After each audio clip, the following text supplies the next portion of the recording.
ಮಕ್ಕಳಿಲ್ಲದ ದಂಪತಿಗಳಿಗೆ ಒಂದು ಅನಾಥ ಹೆಣ್ಣು ಮಗು ಸಿಗುತ್ತದೆ. ತುಂಬ ಮುದ್ದಾಗಿ ಆ ಮಗುವನ್ನು ಸಾಕಿ ಬೆಳೆಸುತ್ತಾರೆ. ಬೆಳೆದು ನಿಂತ ಆ ಹುಡುಗಿ ಒಮ್ಮೆ ಇದ್ದಕ್ಕಿದ್ದಂತೆ ಬಸಿರಾಗಿ ಬಿಡುತ್ತಾಳೆ. ಒಬ್ಬ ಹುಡುಗಿ ಮದುವೆಯಾಗದೆ ಬಸಿರಾಗುವುದಂದರೆ ಏನು?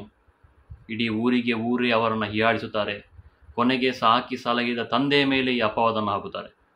ಮುಂದೇನಾಗುತ್ತದೆ? ದೈವ ಸಂಕಲ್ಪದಿಂದ ಆ ಹುಡುಗಿ ಮತ್ತು ಆ ದಂಪತಿಗಳು ಈ ಅಪವಾದದಿಂದ ಹೇಗೆ ಪಾರಾಗಿ ಬರುತ್ತಾರೆ? ಬನ್ನಿ, ಗತಕಾಲದಲ್ಲಿ ನಡೆದಂತಹ ಒಂದು ನೈಜ ಮತ್ತು ಕುತೂಹಲ ಭರಿತ ಕಥೆಯನ್ನು ಇವತ್ತಿನ ವಿಡಿಯೋದಲ್ಲಿ ತಿಳಿಯೋಣ. ಕಟಪಾಡಿ ಅರಸರು ಕಳಿಸಿದ ಓಲೆಯ ಪತ್ರವನ್ನು ಓದಿ ಕಚ್ಚೂರು ಗುತ್ತಿನ ಕಾಂತು ಬಾರಗರಿಗೆ ಮಚ್ಚಿನಿಂದ ಎದೆಯನ್ನೇ ಸೀಳಿದಂತಾಯಿತು. ಕನಸಲ್ಲೂ ಕಲ್ಪಿಸದ ಆರೋಪವನ್ನು ತನ್ನ ಮೇಲೆ ಹೊರಿಸಿದ್ದಾರೆ. ಕೆಳಜಾತಿಯವಳೆಂಬ ಭೇದವನ್ನು ಮರೆತು ಸ್ವಂತ ಮಗಳಂತೆ ಸಾಕಿದುದಕ್ಕೆ ನನಗೆ ಔತಣವನ್ನೇ ಬಡಿಸಿದ್ದಾಳೆ. ದೇವರೇ, ನಾನು ಯಾವ ತಪ್ಪನ್ನೂ ಮಾಡಿಲ್ಲ, ಅನ್ಯಾಯದ ಹಾದಿ ತುಳಿದಿಲ್ಲ. ಸತ್ಯ ಏನೆಂದು ತಿಳಿಯದವನು ನೀನಲ್ಲ. ಈ ವಿಪತ್ತಿನಿಂದ ನನ್ನನ್ನು ಕಾಪಾಡು. ಕಾಂತು ಬಾರಗರು ಮನದಲ್ಲೇ ಕೊರಗಿದರು. ತೂಗು ಉಯ್ಯಾಲೆಯಲ್ಲಿ ಕುಳಿತು ಎರಡೂ ಕಣ್ಣುಗಳನ್ನು ಮುಚ್ಚಿದರು. ಕಳೆದು ಹೋದ ಒಂದೊಂದೇ ಘಟನೆಗಳು ಅವರ ಕಣ್ಣ ಮುಂದೆ ಸುಳಿದಂತಾಯಿತು. ಕಚ್ಚೂರು ಗುತ್ತಿನ ಕಾಂತು ಬಾರಗರು ಊರಿಗೆ ದೊಡ್ಡ ಜಮೀನ್ದಾರರು. 500 ಮುಡಿ ಗದ್ದೆ, ಕಿದೆ ತುಂಬ ಜಾನುವಾರುಗಳು, ನಡುಮುಂದಿಲಿನ ಮಹಡಿ ಮನೆ, ಮೆಚ್ಚಿ ಕೈ ಹಿಡಿದ ಮಡದಿ ಸಿರಿಕೊಂಡೆ, ಜೋಡಿ ಹಕ್ಕಿಗಳಂತೆ ಸ್ವಚ್ಛಂದ ಸಂಸಾರ ಅವರದು. ಬಾರಗರಿಗೆ ಎಲ್ಲ ಸುಖವೂ ಇತ್ತು, ಮಕ್ಕಳಿಲ್ಲದ ಕೊರತೆಯೊಂದನ್ನು ಬಿಟ್ಟು. ಅದು ಆಷಾಢದ ಒಂದು ದಿನ. ನಿರಂತರ ಸುರಿಯುತ್ತಿದ್ದ ಮಳೆ ಅಲ್ಪ ವಿರಾಮ ನೀಡಿತ್ತು. ಕಾಂತು ಬಾರಗರು ತಲೆಗೊಂದು ಮುಂಡಾಸು ಸುತ್ತಿ ಹೆಗಲಲ್ಲಿ ಹಾರೆಯನ್ನಿಟ್ಟುಕೊಂಡು ಗದ್ದೆಯತ್ತ ಬಂದರು. ಬಿರುಸಿನಿಂದ ಬಂದ ಮಳೆಗೆ ಕೆಳಗಿನ ಗದ್ದೆ ಯಾವುದು, ಮೇಲಿನ ಗದ್ದೆ ಯಾವುದೆಂದು ತಿಳಿಯದಂತಹ ಪರಿಸ್ಥಿತಿ. ಅಷ್ಟು ನೀರು ತುಂಬಿಕೊಂಡಿತ್ತು. ಅದಾಗಲೇ ಹೊಡೆಗೆ ಬಂದ ಪೈರು ನೀರಲ್ಲಿ ಮುಳುಗಿತ್ತು. ಕಾಂತು ಬಾರಗರು ಗದ್ದೆಗೆ ಇಳಿದರು. ಗದ್ದೆಯ ಬದುವನ್ನು ಕಡಿದು ಹೆಚ್ಚಾದ ನೀರನ್ನು ತೋಡಿಗೆ ಬಿಟ್ಟರು. ಗದ್ದೆಯ ನೀರಲ್ಲೇ ಕೈಕಾಲು ಮುಖ ತೊಳೆದು ಮನೆಯತ್ತ ಹೆಜ್ಜೆ ಹಾಕಿದರು. ಬಾರಗರು 4 ಹೆಜ್ಜೆ ಇಟ್ಟಿರಬಹುದಷ್ಟೇ, ಏನೋ ಆರ್ತನಾದ ಕೇಳಿತು. ಅವರು ಅಲ್ಲೇ ನಿಂತು ಕಿವಿಗೊಟ್ಟು ಆಲಿಸಿದರು. ಬೆಟ್ಟುಗದ್ದೆಯ ತುದಿಯಿಂದ ಹಸಿಗೂಸಿನ ಅಳುವ ಧ್ವನಿ. ತಲೆ ಎತ್ತಿ ಧ್ವನಿ ಬಂದತ್ತ ನೋಡಿದರು. ಬಾರಗರು ಸ್ವಲ್ಪ ಹೊತ್ತು ನಿಂತರು. ಮೊನ್ನೆ ಮಡದಿ ಸಿರಿಕೊಂಡೆ ಹೇಳಿದ ಮಾತುಗಳು ಅವರಿಗೆ ನೆನಪಾದವು. ಕೆಲಸದಾಳು ಬಾಕುಡನ ಮಡದಿ ಚಿನ್ನು ತುಂಬಿದ ಬಸುರಿ. ದಟ್ಟಿಗೆಯಲ್ಲಿ ಅವಳೊಬ್ಬಳೇ ಇದ್ದಾಳೆ. ಹಾಗಾದರೆ ಚಿನ್ನುವಿಗೆ ಹೆರಿಗೆ ಆಯ್ತಾ? ಛೆ, ಅವಳದು ಒಂದು ಗ್ರಾಚಾರ. 6 ತಿಂಗಳ ಬಸುರಿ ಇರುವಾಗಲೇ ಅವಳ ಗಂಡ ಬೀರು ಬಾಕುಡ ಗುಡ್ಡೆಗೆ ಹೋದವನು ಅಲ್ಲೇ ಹೆಣವಾಗಿದ್ದ. ಕಾಲೆಯ ಪೆಟ್ಟು ಬಿತ್ತು ಅವನಿಗೆ ಎಂದು ಊರವರು ಹೇಳುತ್ತಿದ್ದರು. ಎಷ್ಟು ಸತ್ಯವ! ಆದರೆ ಬಾಕುಡನ ಮೂಗು ಬಾಯಲ್ಲಿ ನೊರೆ ನೊರೆ ರಕ್ತವು ಜಿನುಗುತ್ತಿತ್ತು. ಬಾರಗರು ಅಲ್ಲಿಂದ ಸೀದಾ ಮನೆಗೆ ಬಂದು ಮಡದಿ ಸಿರಿಕೊಂಡೆಯನ್ನು ಕರೆದರು. ಬೆಟ್ಟುಗದ್ದೆಯ ಬಳಿ ಹೋಗಿದ್ದೆ. ಬಾಕುಡನ ದಟ್ಟಿಗೆಯಿಂದ ಮಗು ಅಳುವ ಧ್ವನಿ ಕೇಳುತ್ತಿದೆ. ಚಿನ್ನುವಿಗೆ ಹೆರಿಗೆಯಾಗಿರಬೇಕು. ಹತ್ತಿರದಲ್ಲಿ ಬೇರೆ ಮನೆಗಳಿಲ್ಲ, ಒಮ್ಮೆ ಹೋಗಿ ನೋಡಿ ಬಾ ಎಂದು ಬಾರಗರು ಹೇಳಿದರು. ಸಿರಿಕೊಂಡೆ ಅವಸರದಿಂದ ಬಾಕುಡನ ದಟ್ಟಿಗೆಯ ಬಳಿ ಬಂದರು. ಅಂಗಳದಲ್ಲಿ ನಿಂತು ಚಿನ್ನುವನ್ನು ಕರೆದರು. ಚಿನ್ನುವಿನ ಸುದ್ದಿ ಇಲ್ಲ. ಮತ್ತೊಮ್ಮೆ ಕರೆದರು. ಮಗುವಿನ ಆರ್ತನಾದ ಮಾತ್ರ ಕೇಳಿಸುತ್ತಿದೆ. ಚಿನ್ನುವಿನ ಯಾವ ಪ್ರತಿಕ್ರಿಯೆ ಇಲ್ಲ. ಮಗುವಿನ ಅಳುವಿಗೆ ಅವರ ಮಾತೃ ಹೃದಯ ಕರಗಿತು. ನೇರವಾಗಿ ದಟ್ಟಿಗೆಯೊಳಗೇ ಹೋದರು. ಒಳಗಿನ ಮಂದ ಬೆಳಕಿಗೆ ಎಲ್ಲವೂ ಅಸ್ಪಷ್ಟವಾಗಿ ಕಾಣಿಸಿತು. ಆ ದೃಶ್ಯವನ್ನು ಕಂಡು ಅವರ ಎದೆಗೆ ಬೆಂಕಿಯೇ ಬಿದ್ದಂತಾಯಿತು. ಹೆಣ್ಣು ಮಗುವನ್ನು ಹೆತ್ತು ಚಿನ್ನು ಪ್ರಾಣವನ್ನೇ ಬಿಟ್ಟಿದ್ದಾಳೆ. ಹಸುಗೂಸು ಕೈಕಾಲು ಆಡಿಸುತ್ತಾ ರೋಧಿಸುತ್ತಿದೆ. ಸಿರಿಕೊಂಡೆ ತಡ ಮಾಡಲಿಲ್ಲ. ಕರುಳು ಬಳ್ಳಿಯನ್ನು ಕತ್ತರಿಸಿ ಶವದ ಮೇಲೆ ಬಟ್ಟೆಯನ್ನು ಎಳೆದರು. ತನ್ನ ಸೆರಗಿನಲ್ಲಿ ಮಗುವನ್ನಿಟ್ಟುಕೊಂಡು ಮನೆಗೆ ಬಂದು ಭತ್ತ ಕುಟ್ಟುವ ಕೋಣೆಯಲ್ಲಿ ಮಗುವನ್ನು ಮಲಗಿಸಿದರು. ಗಂಡನಲ್ಲಿ ವಿಷಯ ತಿಳಿಸಿದಳು. ಹೆಣ್ಣು ಮಗುವಿಗೆ ಜನ್ಮ ನೀಡಿ ಚಿನ್ನು ಪರಲೋಕ ಸೇರಿದ್ದಾಳೆಂದು ಊರೆಲ್ಲ ಸುದ್ದಿಯಾಯಿತು. ಅವರ ಜಾತಿಯವರನ್ನೆಲ್ಲ ಬಾರಗರು ಸೇರಿಸಿದರು. ಅವರ ಸಂಪ್ರದಾಯದಂತೆ ಚಿನ್ನುವಿನ ಹೆಣವನ್ನು ಮಿತ್ತ ಮಜಲಿನಲ್ಲಿ ದಫನ ಮಾಡಲಾಯಿತು. ಬಾಕುಡ ಸಮುದಾಯದ ಗುರಿಕಾರ ತೋಮಜ್ಜ ತನ್ನವರನ್ನೆಲ್ಲ ಕೂಡಿಕೊಂಡು ಕಚ್ಚೂರ ಗುತ್ತಿನ ಮನೆಗೆ ಬಂದನು. ಮಗುವಿನ ಮುಂದಿನ ಭವಿಷ್ಯ ಏನೆಂದು ಕೇಳಿದನು. ಬೀರು ಬಾಕುಡ ಕಚ್ಚೂರು ಗುತ್ತಿನ ಕೆಲಸದವನು. ಅವನ ಕಾಲ ಸಂದಿತು. ಚಿನ್ನು ಹೆಣ್ಣು ಮಗುವಿಗೆ ಜನ್ಮ ನೀಡಿ ಅವನನ್ನೇ ಹಿಂಬಾಲಿಸಿದಳು. ತಂದೆ ತಾಯರಿಲ್ಲದ ಹೆಣ್ಣು ಮಗು. ನಿಮ್ಮೆಲ್ಲರ ಸಹಮತ ಇದ್ದರೆ ಈ ಅನಾಥ ಮಗುವನ್ನು ನಾನೇ ಸಾಕುತ್ತೇನೆ ಎಂದು ಬಾರಗರು ಹೇಳಿದಾಗ ಅಲ್ಲಿದ್ದವರೆಲ್ಲರೂ ಪರಸ್ಪರ ಮುಖ ನೋಡಿಕೊಂಡರು. ತಟ್ಟಿಗೆಯಲ್ಲಿ ಗಂಜಿ ನೀರು ಕುಡಿದು ಬೆಳೆಯಬೇಕಾದ ಮಗುವಿಗೆ ಗುತ್ತಿನ ಮನೆಯಲ್ಲಿ ಹಾಲು ಗಂಜಿ ತಿಂದು ಬೆಳೆಯುವ ಯೋಗ ಬಂತೆಂದು ಕೆಲವರು ಹೇಳಿದರೆ, ಜಾತಿ ನೀತಿ ನೋಡದೆ ಮಗುವನ್ನು ಸಾಕುತ್ತಾರಂತೆ. ಎಲ್ಲ ದೇವರ ಮಹಿಮೆ ಎಂದು ಇನ್ನು ಕೆಲವರು ಹೇಳುತ್ತಾರೆ. ಗುರಿಕಾರ ತೋಮಜ್ಜ ಎದ್ದು ನಿಂತ. ತಂದೆ ತಾಯಿ ಇಲ್ಲದ ಮಗುವೆಂದು ನಾವೇನು ಬಿಟ್ಟು ಹಾಕುವುದಿಲ್ಲ. ಹಾಲನ್ನು ಕೊಟ್ಟು ಬೆಳೆಸಲಾಗದಿದ್ದರೂ ಗಂಜಿ ನೀರು ಕುಡಿಸಿ ಬೆಳೆಸುವ ಜವಾಬ್ದಾರಿ ನಮ್ಮದು. ಆದರೆ ಉಳ್ಳಾಯ, ತಾವು ಮಗುವನ್ನು ಸಾಕುತ್ತೇನೆಂದು ಹೇಳುತ್ತಿದ್ದೀರಿ. ತಮ್ಮ ಇಚ್ಛೆಗೆ ನಾವು ಅಡ್ಡಿಯಾಗಲಾರೆವು. ಮಗುವನ್ನು ಪ್ರೀತಿ ವಾತ್ಸಲ್ಯದಿಂದ ಸಾಕಿ, ಎಲ್ಲವೂ ದೈವೇಚ್ಛೆ ಎಂದು ಕೈಮುಗಿದು ವಿನಯದಿಂದ ತಲೆ ತಗ್ಗಿಸಿ ಹೇಳಿದ ತೋಮಜ್ಜ. ಸಂತಸದಿಂದ ಕಾಂತು ಬಾರಗರ ಮುಖವು ಗೆಲುವಾಯಿತು. ಮಗುವಿಗೆ ಮಾಲ್ದಿ ಎಂದು ನಾಮಕರಣ ಮಾಡಿದರು. ಸಂತಾನ ಭಾಗ್ಯ ಇಲ್ಲದ ಬಾರಗ ದಂಪತಿಗಳಿಗೆ ಮಾಲ್ದಿಯೇ ಹೆಣ್ಣು ಸಂತಾನವಾದಳು. ಸಿರಿಕೊಂಡೆಗೀಗ ಸಂತಸದ ದಿನಗಳು. ಮಕ್ಕಳಾಗಳೆಂದು ಅವರು ಹೇಳಿದ ಹರಕೆಗಳೆಷ್ಟು, ನಾಗದೇವರಿಗೆ ಸಲ್ಲಿಸಿದ ತಂಬಿಲಗಳೆಷ್ಟು. ಆದರೂ ದೇವರ ಕೃಪೆ ತೋರಲಿಲ್ಲ. ಮಾಲ್ದಿ ತನ್ನ ಗರ್ಭದಲ್ಲಿ ಜನಿಸದಿದ್ದರೇನು, ದೇವರೇ ಆಕೆಯನ್ನ ಪ್ರಸಾದ ರೂಪದಲ್ಲಿ ಈ ಕಚ್ಚೂರು ಗುತ್ತಿಗೆ ಸೇರಿಸಿದರೆಂದು ಸಿರಿಕೊಂಡೆ ಭಾವಿಸಿದರು. ಮಗುವಿನ ಆಟವನ್ನು ಕಂಡು ಸಂತಸಗೊಂಡರು. ಮಕ್ಕಳಿಲ್ಲದ ಚಿಂತೆಯನ್ನೇ ಮರೆತರು. ಮಾಲ್ದಿಗೀಗ 12ರ ಹರೆಯ. ಒಮ್ಮೆ ನೋಡಿದರೆ ಮತ್ತೊಮ್ಮೆ ನೋಡಬೇಕೆನ್ನುವ ಚೆಲುವು ಅವಳದು. ಅವಳು ಈಗ ಋತುಮತಿಯಾದಳು. ಕಾಂತು ಬಾರಗರು ಮಾಲ್ದಿಯ ಜಾತಿ ಬಾಂಧವರನ್ನು ಸೇರಿಸಿದರು. ವಿಷಯವನ್ನು ಅವರಲ್ಲಿ ತಿಳಿಸಿದರು. ಜಾತಿ ಸಂಪ್ರದಾಯದಂತೆ ಮಾಲ್ದಿಗೆ ಕಲಸ ನೀರಿನ ಸ್ನಾನ ಮಾಡಿಸಿದರು. ಈಗ ಅವಳಲ್ಲಿ ಮೊದಲಿನ ಮಕ್ಕಳಾಟಿಕೆ ಇಲ್ಲ. ಎಲ್ಲ ಕೆಲಸಗಳನ್ನು ಉತ್ಸಾಹದಿಂದ ಮಾಡುತ್ತಿದ್ದಳು. ಹೀಗೆ ತಿಂಗಳುಗಳು ಕಳೆದವು. ಒಂದು ಬೆಳಿಗ್ಗೆ ಸಿರಿಕೊಂಡೆ ಮಾಲ್ದಿಯನ್ನು ಕರೆದರು. ಮಾಲ್ದಿ, ನಾನು ತಿಂಗಳ ಅಶೌಚ ಕಳೆಯಲು ಜಳಕದ ಕೆರೆಗೆ ಹೋಗುತ್ತಿದ್ದೇನೆ, ನೀನು ಜೊತೆಯಲ್ಲಿ ಬಾ ಎಂದರು. ಮಾಲ್ದಿ ಶುಭ್ರ ಬಟ್ಟೆಯನ್ನು ಹಿಡಿದುಕೊಂಡು ಸೆರಗಿನ ತುದಿಯಲ್ಲಿ ಒಂದು ಹಿಡಿ ಬೆಳ್ತಿಗೆ ಅಕ್ಕಿಯನ್ನು ಕಟ್ಟಿಕೊಂಡು ಸಿರಿಕೊಂಡೆಯ ಜೊತೆ ಹೊರಟಳು. ಸಿರಿಕೊಂಡೆ ಕೆರೆಗೆ ಇಳಿದರು. 3 ಬಾರಿ ಮುಳುಗಿದರು. 3 ಬಾರಿ ಮೇಲೆದ್ದರು. ಅಶೌಚದ ಬಟ್ಟೆ ಬಿಚ್ಚಿ ಶುಭ್ರ ಬಟ್ಟೆ ಧರಿಸಿದರು. ಮೇಲೆ ಸೂರ್ಯದೇವರನ್ನು ನೋಡಿದರು. ನಂಬಿದ ದೈವಗಳನ್ನು, ಗತಿಸಿದ ಹಿರಿಯರನ್ನ ಮನದಲ್ಲೇ ನೆನೆದರು.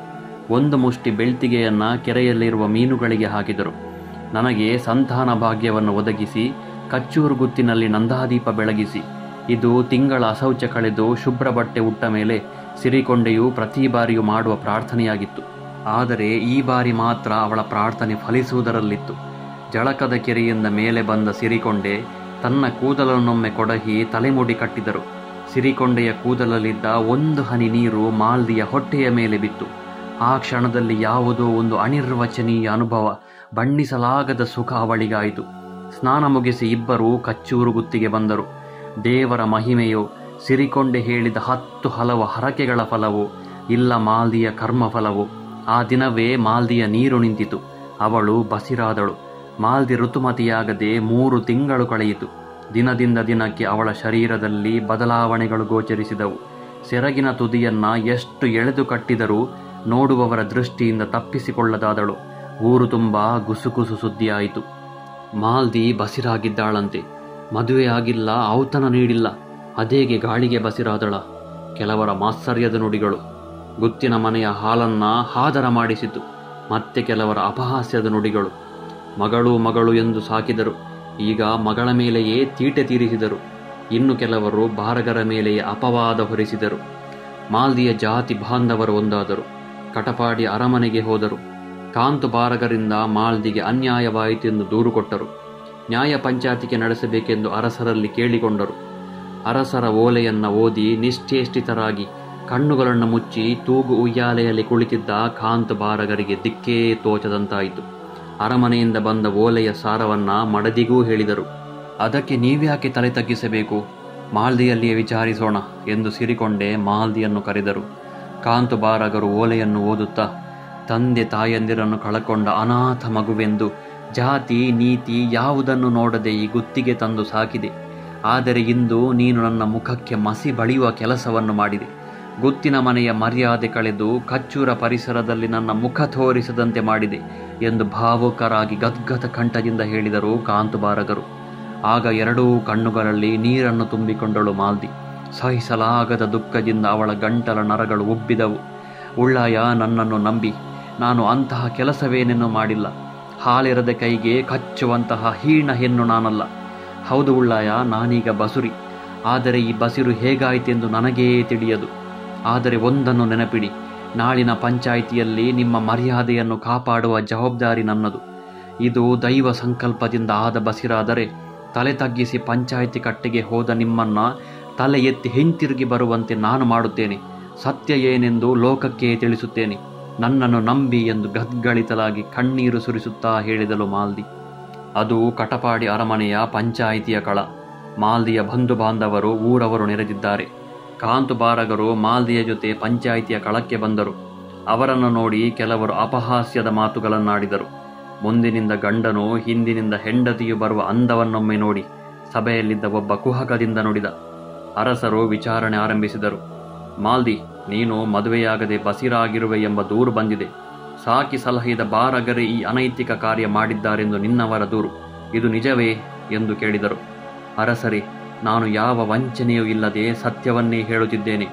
ನಾನು ಇದುವರೆಗೂ ಯಾವ ಗಂಡಿನ ಶರೀರವನ್ನು ಸ್ಪರ್ಶಿಸಿದವಳಲ್ಲ. ಆಕಾಶಕ್ಕೆ ಹೊಟ್ಟೆ ತೋರಿಸಿಲ್ಲ, ಭೂಮಿಗೆ ಬೆನ್ನು ಹಾಕಿ ಮಲಗಿಲ್ಲ, ಶಾಸ್ತ್ರಕೋಳಿಯ ಮುಖ ನೋಡಿಲ್ಲ. ಇದು ದೈವ ಸಂಕಲ್ಪದಿಂದ ಬಂದ ಬಸಿರು ಎಂದಳು ಮಾಲ್ದಿ. ಇದೇನು ಒಗಟು ಮಾತು? ದೈವ ಸಂಕಲ್ಪದಿಂದ ಬಸಿರು ಬರುವುದುಂಟೆ? ಯಾರು ನಂಬುತ್ತಾರೆ? ನಿಜ ಏನೆಂದು ತುಂಬಿದ ಸಭೆಯಲ್ಲಿ ತಿಳಿಸಬೇಕು. ಪಾಕಶಾಲೆಯ ಕೊಪ್ಪರಿಗೆಯಲ್ಲಿ 7 ಹಗಲು 8 ಇರುಳಿನಿಂದ ತೈಲವು ಕುದಿಯುತ್ತಿದೆ. ನೀನು ಅದರಲ್ಲಿ ಮುಳುಗೇಳಬೇಕು. ಇದಕ್ಕೆ ನೀನು ಸಿದ್ಧಳಾಗಿರುವೆಯಾ? ಅರಸರು ಮಾಲ್ದಿಗೆ ಕಠಿಣ ಪರೀಕ್ಷೆಯ ಸವಾಲು ಹಾಕಿದರು. ಮಾಲ್ದಿ ಸಮ್ಮತಿಸಿದಳು. 7-8 ಯುವಕರು ಕುದಿಯುತ್ತಿರುವ ತೈಲದ ಕೊಪ್ಪರಿಗೆಯನ್ನು ತಂದು ಮಾಲ್ದಿಯ ಮುಂದಿಟ್ಟರು. ಮಾಲ್ದಿ ಕೈ ಮುಗಿದು ಮೇಲೆ ನೋಡಿ ಸೂರ್ಯನಾರಾಯಣ ದೇವರನ್ನ ಪ್ರಾರ್ಥಿಸಿದಳು. ಗತಿಸಿದ ತನ್ನ ತಂದೆ ತಾಯಿಯನ್ನ ಸ್ಮರಿಸಿದಳು. ಕಟ್ಟಿದ ಮುಡಿಯನ್ನ ಬಿಚ್ಚಿದಳು. ಎಲ್ಲರೂ ಬಿಟ್ಟ ಕಣ್ಣುಗಳಿಂದ ನೋಡುತ್ತಿದ್ದಂತೆಯೇ ಮಾಲ್ದಿ ಕೊಪ್ಪರಿಗೆಯೊಳಗೆ ಹಾರಿದಳು. ಕುದಿಯುವ ತೈಲದಲ್ಲಿ ಮುಳುಗೆದ್ದಳು. ತಲೆಯನ್ನೊಮ್ಮೆ ಕೊಡಹಿದಳು. ಕೂದಲಲ್ಲಿದ್ದ ಬಿಸಿ ತೈಲವು ನೆರೆದವರ ಮೈ ಮೇಲೆ ಹಾರಿ ಅವರ ಮೈ ಮೇಲೆ ಬೊಬ್ಬೆಗಳಿದ್ದವು. ಎಲ್ಲೆಲ್ಲೂ ಹಾಹಾಕಾರ. ಅರಸರಿಗೆ ಆಶ್ಚರ್ಯವಾದರೂ ಅವರು ಅಷ್ಟಕ್ಕೆ ತೃಪ್ತರಾಗಲಿಲ್ಲ. ಮಾಲ್ದಿ, ನೀನು ಒಂದು ಪರೀಕ್ಷೆಯಲ್ಲಿ ಗೆದ್ದ ಮಾತ್ರಕ್ಕೆ ನಿನ್ನ ಮಾತನ್ನು ನಂಬಲಾಗದು. ಸತ್ಯ ಪ್ರಮಾಣ ಮಾಡಬೇಕು. ನೋಡು, ಅಲ್ಲಿ ಕಬ್ಬಿಣದ ಗುಂಡು ಕಾದು ಕೆಂಪಾಗಿದೆ. ಅದನ್ನು ಪಂಚವಳ್ಳಿ ವೀಳ್ಯದೆಲೆಯ ಮೇಲಿಡಬೇಕು. ಅದರ ಮೇಲೆ ಬೆಣ್ಣೆಯನ್ನಿಡಬೇಕು. ಆದರೆ ವೀಳ್ಯದೆಲೆ ಬಾಡಬಾರದು, ಬೆಣ್ಣೆ ಕರಗಬಾರದು. ಇದಕ್ಕೆ ನೀನು ಸಿದ್ಧಳಿರುವೆಯಾ? ಅರಸರು ಕೇಳಿದರು. ಇದು ದೈವ ಸಂಕಲ್ಪದಿಂದ ಬಂದ ಬಸಿರಾದರೆ ಪಂಚವಳ್ಳಿ ವೀಳ್ಯದೆಲೆಯು ಬಾಡಲಾರದು, ಬೆಣ್ಣೆ ಕರಗಿ ಹೋಗದು. ಒಂದು ವೇಳೆ ಈ ಪರೀಕ್ಷೆಯಲ್ಲಿ ನಾನು ಗೆದ್ದು ಬಂದರೆ ನೀವು ಬಾರಗರಿಗೆ ಬಿಳಿ ಕುದುರೆ, ಬೆಳ್ಳಿ ಸತ್ತಿಗೆಯ ಗೌರವವನ್ನು ಕೊಡಬೇಕು. ಮಾಲ್ದಿ ಈಗ ಯಾವುದೇ ಗೊಂದಲವಿಲ್ಲದೆ ಹೇಳಿದಳು. ಪಂಚವಲ್ಲಿ ವೀಳ್ಯದೆಲೆಯನ್ನ ಮಾಲ್ದಿಯ ಕೈಯಲ್ಲಿಟ್ಟರು. ಕಾದು ಕೆಂಪಾದ ಕಬ್ಬಿಣದ ಗುಂಡನ್ನು ಅದರ ಮೇಲಿಟ್ಟರು. ಗುಂಡಿನ ಮೇಲೆಯೇ ಬೆಣ್ಣೆಯನ್ನಿಟ್ಟರು. ಸೇರಿದವರೆಲ್ಲ ಈಗ ಅಚ್ಚರಿಯಿಂದ ಮಾಲ್ದಿಯನ್ನೇ ನೋಡುತ್ತಿದ್ದಾರೆ. ಮಾಲ್ದಿ ಕೆಲ ಹೊತ್ತು ಕೈಯಲ್ಲೇ ಗುಂಡನ್ನಿಟ್ಟುಕೊಂಡಳು. ವೀಳ್ಯದೆಲೆ ಬಾಡಲಿಲ್ಲ, ಬೆಣ್ಣೆ ಕರಗಲಿಲ್ಲ. ಅರಸರೇ, ನೋಡಿದಿರಾ? ಈಗಲಾದರೂ ನಿಮಗೆ ಸಮಾಧಾನವಾಯಿತಾ? ಇನ್ನು ಈ ಗುಂಡನ್ನು ನಾನು ಎಲ್ಲಿ ಎಸೆಯಬೇಕು? ಮಾಲ್ದಿ ಕೇಳಿದಳು. ಅರಸರಿಗೆ ದಿಗ್ಭ್ರಮೆಯಿಂದ ಮಾತುಗಳೇ ಹೊರಡದಾದವು. ಮಾಲ್ದಿಯ ಮೇಲೆ ಅಪವಾದ ಹೊರಿಸಿದವರೆಲ್ಲ ಈಗ ಅವಮಾನದಿಂದ ತಲೆ ತಗ್ಗಿಸಿದರು. ಮಾಲ್ದಿಯು ತನ್ನ ಕೈಯಲ್ಲಿದ್ದ ಕಬ್ಬಿಣದ ಗುಂಡನ್ನು ಅರಮನೆಯ ಮುಂದಿದ್ದ ಬೈಹುಲ್ಲಿನ ಬಣವೆಯ ಮೇಲೆಸೆದಳು. ಕ್ಷಣದಲ್ಲಿ ಬಣವೆಯು ಉರಿದು ಭಸ್ಮವಾಯಿತು. ಈ ಮೂಲಕ ಮಾಲ್ದಿ ಸತ್ಯ ಪ್ರಮಾಣವನ್ನು ಗೆದ್ದಳು. ಬಾರಗರ ಮಾನವನ್ನು ಕಾಪಾಡಿದಳು. ಬಿಳಿ ಕುದುರೆ, ಬೆಳ್ಳಿ ಸತ್ತಿಗೆಯಿಂದ ಬಾರಗರನ್ನು ಗೌರವಿಸಲಾಯಿತು. ಮಾಲ್ದಿಗೆ ದೈವ ಸಂಕಲ್ಪದಿಂದ ಹುಟ್ಟಿದ ಮಗನೇ ಬಬ್ಬು. ಅವನು ಮುಂದೆ ಆ ಕಾಲಘಟ್ಟದಲ್ಲಿದ್ದ ನಾನಾ ರೋಗ ಸಂಕಟಗಳಿಗೆ ಗಿಡಮೂಲಿಕೆಗಳಿಂದ ಮದ್ದನ್ನು ಕೊಟ್ಟು ತನ್ನ ಕೈಗುಣದಿಂದ ಜನರನ್ನ ರೋಗಗಳಿಂದ ರಕ್ಷಿಸಿದನು. ಈ ಕಾರಣದಿಂದಾಗಿ ಜನರು ಅವನನ್ನು ವೈದ್ಯನಾಥ ಎಂದು ಕರೆದರು. ಮುಂದೆ ಬಬ್ಬು ದೈವತ್ವಕ್ಕೇರಿ ಕೊರ್ದಬ್ಬು ಎಂಬ ಹೆಸರಿನಿಂದ ತುಳುನಾಡಿನಲ್ಲಿ ಆರಾಧಿಸಲ್ಪಟ್ಟನು. ಮುಂಡಾಳ ಸಮುದಾಯದ ಆರಾಧ್ಯ ದೈವವಾದನು.